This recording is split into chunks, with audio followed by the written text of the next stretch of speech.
bones, but I could see nothing else in the old man's face or person, for I had directed the ray as if by instinct precisely upon the damned spot.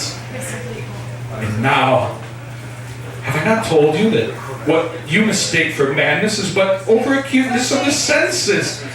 Now, I say, there came to my ears a dull, low, quick sound, such as a watch makes when enveloped in cotton.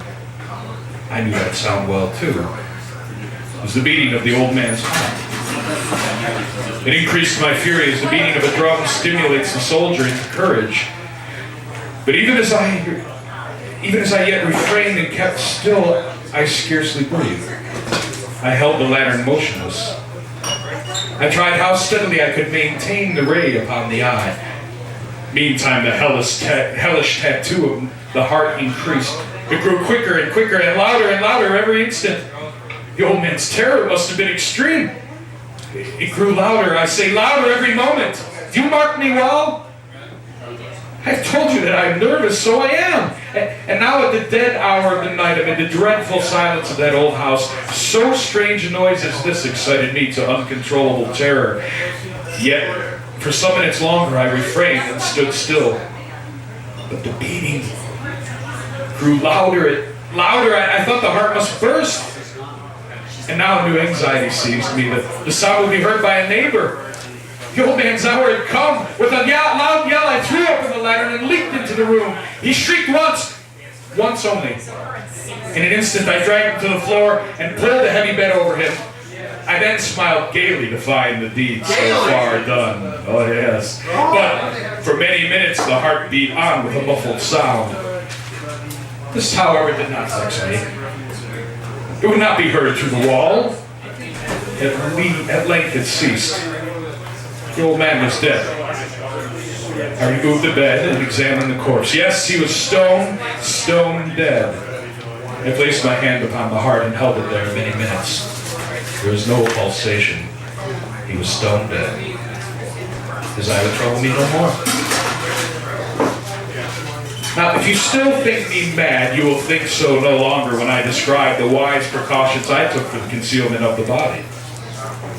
The night waned and I worked hastily, but in silence.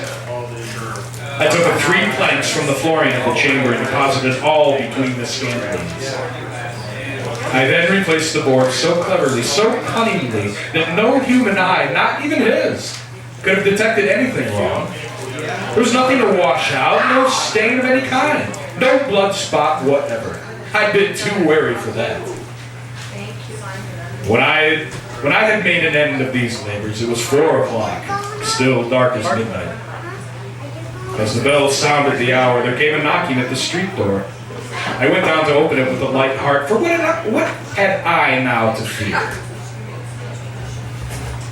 There entered 3 men, who introduced themselves with perfect suavity as officers of the police. A shriek had been heard by a neighbor during the night. Suspicion of foul play had been aroused. Information had been lodged at the police office. Then they, the officers, had been deputed to search the premises. Foul play is fucking awesome. I smiled. For what did I have to fear? I bade the gentleman welcome. The shriek, I said, was my own in a dream. The old man I mentioned was absent in the country. I took my visitors all over the house. I bade them search well. I led them at length to his chamber. I showed them his treasures, secure, undisturbed. In the enthusiasm of my confidence, I brought chairs into the room and desired them to rest from their fatigues, while I, myself, in the wild audacity of my perfect triumph, placed my own seat upon the very spot beneath which reposed the corpse of the victim.